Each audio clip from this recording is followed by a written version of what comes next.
Hi అండి, అందరికి నమస్తే. నేను మీ లక్కీ మిరియాల. ఎంతో టేస్టీగా ఉండే కోవా బన్ రెడీ చేసుకుందామా? చాలా సింపుల్గా, చాలా టేస్టీగా. ఇంకెందుకు ఆలస్యం, రెడీ చేసుకుందాం, వచ్చేయండి.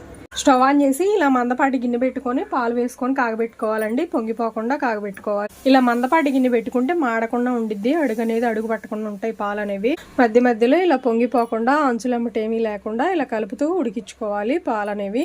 పాలు అలా మరుగుతూ ఉన్నప్పుడు వేరే గిన్నెలోకి కూడా పాలు తీసుకొని ఇలా మిల్క్ పౌడర్ వేసుకొని కలుపుకుందాం.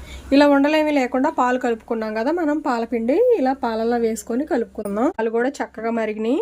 ఇప్పుడు హాఫ్ లెమన్ తీసుకొని రెండు చుక్కలు కడిగి వేసుకుందాము. ఎక్కువ వద్దు. మనం హాఫ్ లెమన్ తీసుకొని 2 చుక్కలు పిండుకున్నాం కండి. 2-3 చుక్కలు చాలు. చక్కగా పాలు విరుగుతాయి. ఇలా విరిగితే చాలు. ఇంకా మరిగించుకుందాం పాలని. చాలా చిక్కబడాలి.